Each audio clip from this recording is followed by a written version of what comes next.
생생하게 상생하며 YTN 라디오 생생경제. 안녕하세요. YTN 라디오 생생경제 김혜민입니다. 배우 송혜교, 송중기의 이혼 소식이 뉴스의 모든 면을 차지하고 있는데요. 이혼 조정 돌입 추후 절차는 송중기, 송혜교 입장문의 온도차. 이건 사회면에 실린 기사의 제목이고요. 드라마 남자친구 꼭 봐주세요. 송송 커플 파경의 시아버지 응원 재조명.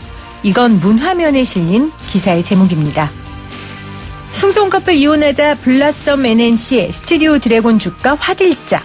세기의 결혼이었던 송송 커플 파경. 100억대 신혼집 어떻게 될까?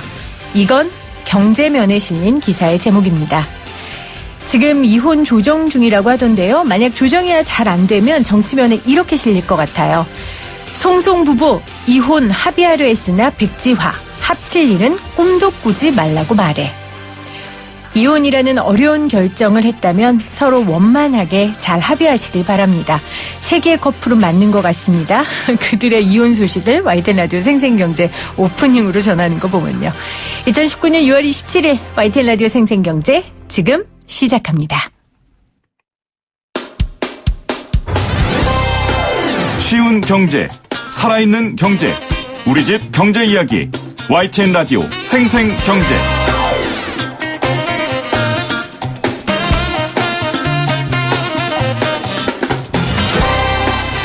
오늘 가장 뜨거운 경제 뉴스를 제일 생생하게 전해드리는 시간입니다. 제가 1982년생인데요. 제 친구 아빠들 중에 정말 중동 나가서 일한 분들이 많으셨어요. 그래서 저는 중동하면 왠지 해녀 엄마가 굴 따러 가는 곳 같은 그런 느낌입니다.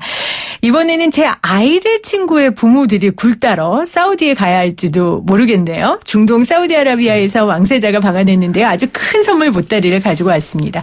다른 나라 큰 딜이 있을 때마다 저희가 분석하기 위해 모시는 분입니다. 김대호 글로벌 이코노믹 연구소 소장 나오셨어요. 안녕하세요, 소장님. 네, 안녕하세요. 네. 어떻게 굴 따러 중동 가도 되겠습니까? 이게 우리 하기에 따라서는 그런 네. 기회가 올 수도 있을 것 같습니다. 올 수도 있군요. 네. 그럼 저도 어떻게 좀 제2의 길을 중동에서 찾아볼까요? 네, 저도 대학 다닐 때 중동에 바로 이 중동 붐을 타고 견학도 가고 여러 중동 현지를 돌아다녔는데요. 네. 예, 낭만처럼 그렇게 쉬운 곳이 아니에요. 이 햇볕이 45도, 50도 그렇죠. 비치는 곳에서 네. 맥주도 한 잔도 먹을 수도 없고 굉장히 고통스러운 자리입니다. 네. 그런 고통스러운 현장을 통해서 우리의 선배들이 그럼요. 사실 우리나라의 경제적 부, 대한민국을 오늘날 이렇게 만든 것이라고 네. 할 수 있습니다. 저는 그냥 스튜디오에 있겠습니다. 네. 중동은 너무 더울 것 같네요. 지금 말씀 들어보니까 맥주도 못 마신다 그러고. 네. 네. 자, 좀 자세한 이야기를 나눠보도록 하겠습니다. 사우디 왕세자가 한국에 와서 10조 원의 보따리를 풀었다. 일단 이 보따리 안에 있는 얘기부터 좀 들어봐야죠. 예. 10조 원, 정확하게는 우리 83억 달러예요. 그러니까 이 83억 달러를 지금 현재 환율로 계산하니까 9조 6천억이 되는데 이걸 이제 우리 산업자원부에서 일일이 집계를 해서 합산을 한 건데 사실 우선 짚고 넘어가야 될 것이 이것이 돈을 내놓은 것도 아니고 투자를 직접 한 건 아닙니다. 추정. 예, 그러니까 MOU를 체결한 네. 거거든요. MOU가 Memorandum of Understanding 이런 이해가 있다는 걸 인식을 하고 메모를 하나 해놨다. 이제 시작인 것이죠. 이게 되면 잘 되면 예. 10조 원 정도 될 거다 이런 얘기인 거죠. 예. 그렇지만 어쨌든 한 사람이 와서 1박 2일 오버나잇을 하면서 10조 원짜리 이 MOU를 체결했다는 네. 것은 그렇게 적은 금액은 아니죠. 그러나 저는 이 10조 원 이번에 이것은 어디까지나 이게 마중물 정도밖에 되지 않는다고 보고요. 앞으로 우리가 이 사우디 쪽에 수요가 굉장히 많이 있을 것으로 같아. 그래서 이번 이 빈 살만 왕세자의 방한이 이 10조로 끝나는 것이 아니라 우리가 하기에 따라서는 또 사우디가 하기에 따라서는 서로 윈윈을 하면 사우디도 좋고 우리도 좋아지는 네. 100조 10조, 1000조로 갈 수 있는 그런 중대한 하나의 교두보가 됐다. 그런 면에서 높은 평가를 하고 싶습니다. 아, 그러니까 이 10조 원은 마중물일 뿐 더 커질 수 있다라고 하셨어요. 저도 이 보따리 안을 살펴보니까 여러 가지 분야가 있더라고요. 그러다 보니까 10조 원 이상의 가치가 있다라고 지금 평가를 하셨는데 우리가 중동하면 생각나는 원래 우리와의 기존 협력 분야가 있고요. 또 새로운 분야가 있는 것 같아요. 먼저 기존 협력 분야에서 어떤 MOU들이 좀 체결돼 있습니까? 예, 이제 기존 그 협력 분야라고 그러면 결국 이제 석유 관련 산업이죠. 네. 거기서 우리가 원유를 캐내고 또 원유는 원유 상태로 크루드 오일 상태로 팔 수가 없습니다. 그것을 가공해서 석유 화학 제품으로 만들어내야 되는데 이번에 우선 협력 중에서 이제 1차적인 원유 관련 산업을 보면 현대 오일뱅크 같은 데서 그 아람코로부터 또 사우디로부터 원유를 한국에 가져와서 여기 비축하는 기지 이런 것을 늘린다는 거. 네. 그다음에 이제 가장 큰 규모는 S-오일이라는 회사예요. 원래 이게 쌍용 정유였습니다. 우리나라에 쌍용 김성곤 씨가 하던 쌍용 정유였는데 IMF 때 망했거든요. 망해서 지금 이게 지분이 어디로 넘어가 있냐면 아람코로 넘어가 있어요. 그러니까 사우디가 100% S-오일이 주주입니다. 그러니까 자기 회사이긴 하지만은 이 아람코가 자기 자회사가 된 과거의 그 쌍용 정유. 그렇게 지금 한국에 있는 S-오일이라는 회사. 네. 이 회사의 대규모 그 정유 복합 단지를 만듭니다. 여기에 약 6조 정도가 들어가요. 60억 달러. 예. 네. 그러니까 이제 이 대목에 관련해서 일각에서는 이것은 우리나라에 투자한 게 아니라 자기 나라 자회사에 투자한 것이다. 그러나 어쨌든 이 경제학의 세계에서는 이 주주의 국적도 중요하지만은 이 투자가 한국에서 일어난다. 그렇죠. 라는 그런 관점에서 한국에 세금을 내고 한국에 일자리를 창출한다는 네. 면에서 나름대로 어떤 좀 설레는 네. 그런 대목이 있는 것입니다. 그렇죠. 네. 그래서 트럼프 대통령이 미국 안으로 들어와서 공장 만들라는 거 아니에요? 그렇습니다. 예, 네. 맞습니다. 그런 것처럼 지금 S-오일은 아람코의 것이지만 예. 그래도 한국 내에서 경제 활동이 이루어지는 거기 때문에 우리에겐 굉장히 큰 수확이다. 아주 글로벌 시대에 전문가가 다 되셨습니다. 아주 존경합니다. 박사님 덕분입니다. 네, 고맙습니다. 자, 그러면은 원래 우리 주요 분야, 협력 주요 분야인 이 에너지 분야 이야기를 해주셨고 또 새로웠던 게요. 5G 이쪽 분야도 지금 삼성 이재용 회장하고 만나서 이야기를 나눴다고 하더라고요. 사우디가 이런 쪽에 관심이 있나 봐요. 이 사우디 삼성이 아시다시피 이게 전자업체지 않습니까? 네. 세계에서 사실 복합 전자의 모든 분야를 다 가중평가할 때 세계 1위라고 해도 과언이 아닌데요. 애플 같은 경우는 스마트폰에 좀 치중이 되어 있지 않습니까? 그렇게 비한다면 우리가 전자산업 1, 2, 3차 산업을 총괄해서는 삼성이 1위고 특히 이제 AI 쪽에도 많이 나아가고 있는데 지금 중동이 더 이상 석유 국가만은 하고 싶지가 않은 겁니다. 그렇죠. 석유만 하다가는 언제 이 화석연료가 바닥날지도 모른다라는 그런 초조감이 있고 그 대목을 지금 무하메드 알 살만이라는 왕세자가 나이 지금 35밖에 안 됐어요. 그러게요. 이 대목을 정확하게 포착을 한 거예요. 그 전에 임금님들은, 그 전에 사우디 왕들은 석유가 충분한데 이거 가지고 배불리 먹고 석유 가격을 조절해서 에너지 파동도 만들었던 유가를 올렸다 내렸다 이런 정도밖에 안 해왔었거든요. 물론 그것만으로도 사우디는 굉장히 오일 달러도 많고 강력한 나라였지만은 이제 신세대 리더십이 들어서면서 빈 살만은 새로운 미래를 준비하고 있는 것이죠. 그런 면에서 삼성의 AI를 조준했다는 것은 보는 눈이 있다 이렇게 볼 수가 있겠습니다. 그러니까 곳간에 원래 채워져 있는 이 석유만이 아니라 지금 새로운 곳간을 만들겠다는 거잖아요. 왕세자가. 예. 그래서 5G 이런 기술에도 눈을 돌린 거고 또 수소경제나 미래형 자동차 같은 4차 산업혁명 시대의 신산업 분야에 굉장히 관심을 갖더라고요. 네, 아주 그냥 핵심을 쫙쫙 꼽아주시는데요. 아주 너무 감동적이에요. 자, 청취자분들이 저한테 감동하셔야지 박사님 감동하시는 건 소용이 없어요. 이 여러 분야가 있는데 네. 정말 수많은 많은 MOU 사항이 있었는데 지금 가장 중요한 거 세 번째 딱 1, 2, 3등을 다 뽑고 계시거든요. 네. 자, 지금 수소 말씀을 하셨는데 현대차가 아시다시피 지금 수소에 올인을 하고 있고 우리나라도 정부 차원에서 그렇죠. 수소 에너지의 국가 전략 산업으로 지금 키우고 있어요. 자, 이 대목에서 많은 전문가들조차도 헷갈려하는 게 자, 석유로 살아가는 나라, 원유로 살아가는 나라는 만약에 수소 에너지가 빨리 개발이 된다면 화석 인류의 효용 가치가 더 빨리 사라지지 않겠는가. 그래서 사우디에서는 우리나라의 수소 에너지 발전을 때까지는 하지 않더라도 못마땅히 하지 않겠냐. 이게 일반적인 생각인데 그렇죠. 그 정반대라는 것이죠. 자, 거기는 우선 말씀 올린 대로 이 빈 살만 왕세자의 미래 전략적인 어떤 목표 설정도 있겠습니다만 그거보다도 이 수소 에너지가 갖고 있는 구조적인 특성이에요. 지금 수소는 H2O 물을 분리해서 거기서 H2라는 수소를 분리할 수도 있습니다만 네. 그게 에너지가 너무 많이 드는 거예요. 지금 가장 싸게 수소차에 들어가는 수소 에너지는 석유에서 나오는 거예요. 석유 재련하는 정유하는 과정에서 나오는 그것을 이제 학문적으로는 그것을 부생석유라고 그럽니다. 이 부생석유이기 때문에 그동안에 이 사우디 입장에서는 그 석유를 다 허비해 온 거, 석유에서 나오는 수소 에너지를 허비해 온 거죠. 그 면에서 우리 현대차가 상당히 앞서가고 있으니까. 네.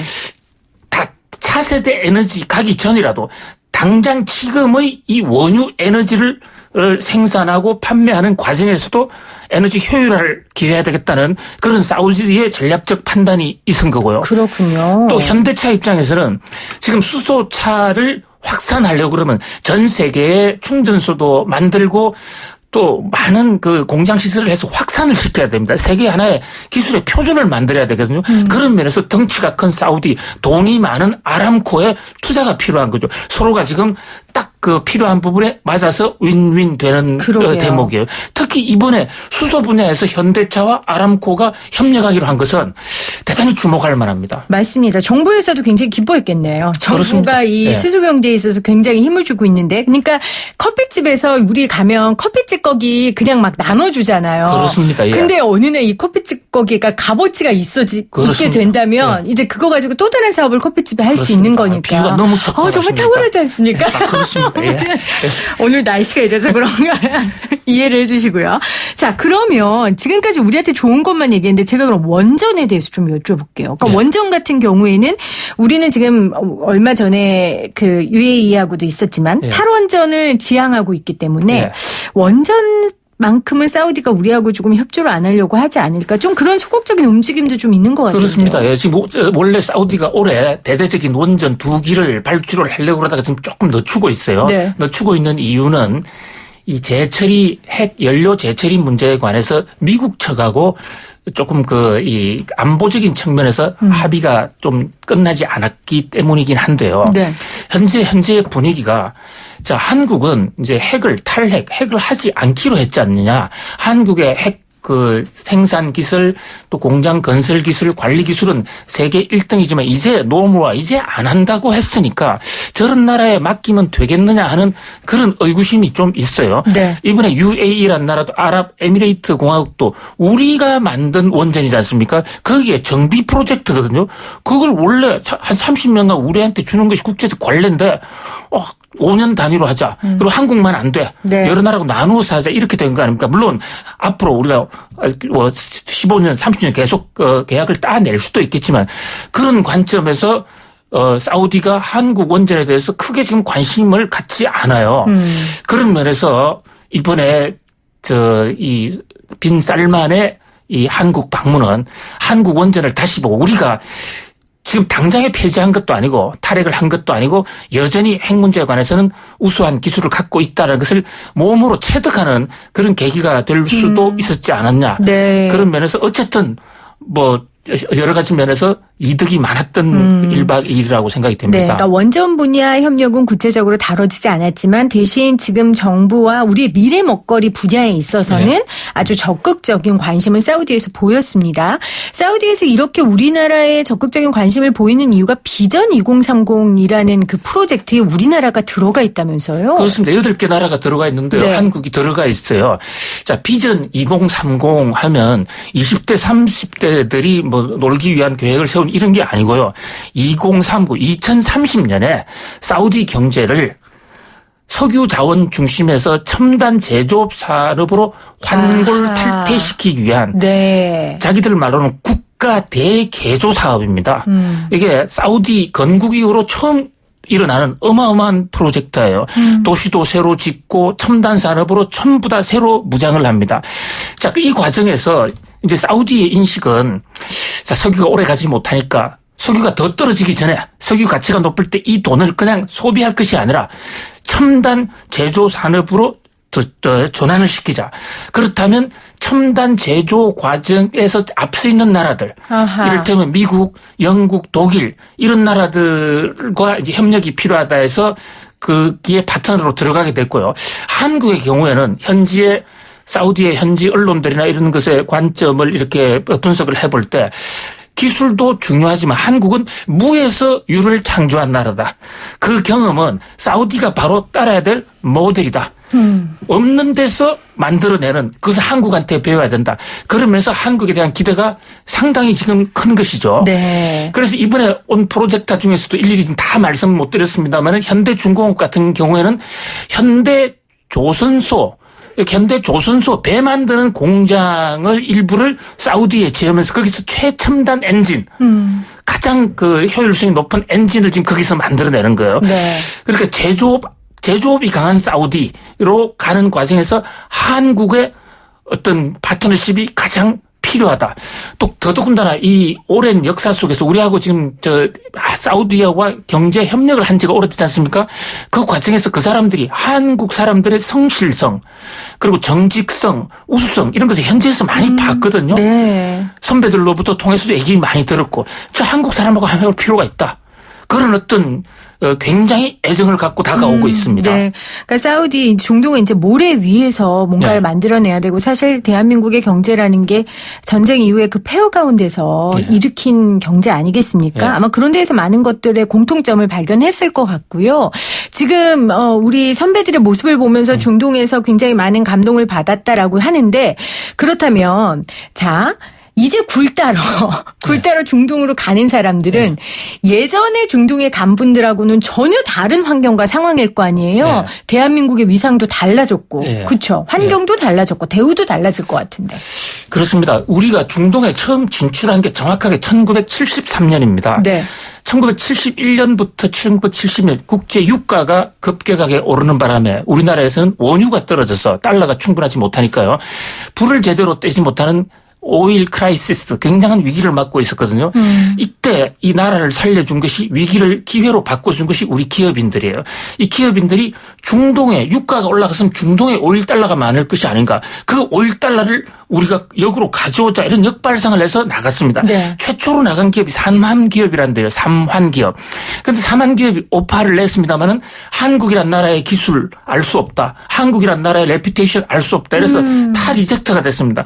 그래서 초기에 엄청나게 어려운데 거기서 거의 맨 땅에 우리가 오로지 이 몸 하나를 가지고 들어갔습니다. 그런데 그 이후로 약 15년 정도, 길게는 한 20년 정도 세월 동안 우리가 중동 진출 1위 국가가 됐습니다. 지금 사우디 같은 데 가보면 나라가 굉장히 큰 나라예요. 동으로 서로 뚫려 있는 그 먼 거리 고속도로 다 한국이 만든 거고요. 네. 특히 저는 감동을 받은 게 사우디의 주바일이라는 곳에 항만이 있는데요. 그 사막 한가운데 거대한 항구가 있습니다. 그래서 원유도 많이 나오고 있는데 그 항구를 수심 100m 높이는 거기에 우리나라 기업이 거기서 항구를 만들었습니다. 네. 그게 지금 중동 최대 항구거든요. 이런 인프라를 많이 깔았다고요. 그러나 이제는 중동이 요구하는 것은 이런 인프라가 아니라 하이 테크놀로지 기술이다 이거죠. 과거에 70년대는 우리는 국내에 실업자도 많았고 그래서 근로자들, 단순 근로자들도 많이 데려갔습니다. 그러나 이제 사우디가 요구하는 것은 단순 근로자가 아닙니다. 그렇죠. 기술입니다. 기술 하이 테크놀로지. 그런 면에서 사우디와의 협력을 위해서도 우리나라 기술은 더 앞서가야 되겠다. 그런 면에서 또 우리나라의 엔지니어들, 공학 교육을 통해서 공대 인력 저변 확대를 많이 해놔야 될 것 같고요. 또 우리나라 또 이 글로벌 인재 육성, 언어라든지 문화, 우리 사회가 어떤 그 문화적 편협성을 버리고 문자 그대로 글로벌로 나아가는 그런 어떤 사회 전반적인 변화가 있어야 네. 되겠다 이런 생각을 해봅니다. 그러니까 지금 말씀하는 이제 편협 뭐 이런 네. 부분은 사실 여기 중동이 이슬람 문화 국가이기 때문에 예. 우리나라에 들어와서 일을 하고 하는 데 있어서 굉장히 편견이라든지 예. 우리 내에서 그런 것들이 있었어요. 근데 이렇게 활발하게 함께 교류하고 일하다 보면은 네. 이제 그런 부분에 대해서도 좀 해소가 많이 될 것 같고요. 그렇네요. 예. 아마 한류 열풍이 또 이번에 이런 것들을 결정하는데 굉장히 긍정적인 바람이 됐을 것 같다는 생각도 들어요. 그렇죠? 그렇습니다. 그 뭐 한류는 뭐 우리가 상상을 뛰어넘어서 전 세계에 안방 구석구석까지 파고 들어가 있죠. 그런 면에서 총체적으로 이 한 나라의 경제력이라는 게 문화에서부터 기술력 또 경제학적 실력 뭐 모든 것이 다 합쳐져야 되겠죠. 네. 지금 3916님이 사우디 말만 들어도 힘드시다고 리야드에서 3년 있다 왔는데 2번 다시 가고 싶지 않다고. 그러니까 이렇게 고생하신 그렇습니다. 분들이 계시기 때문에 네. 지금 이 사우디의 왕세자, 그러니까 지금 제 나이 또래거든요. 예. 이 왕세자가 대한민국 사람도 굉장히 성실하다. 대한민국하고는 우리가 일할 수 있겠다라는 생각을 갖게 된 거예요. 그렇죠? 그렇습니다. 네, 예. 고생하셨습니다. 예. 3916님. 예. 제가 대신해서 감사 인사를 드리겠습니다.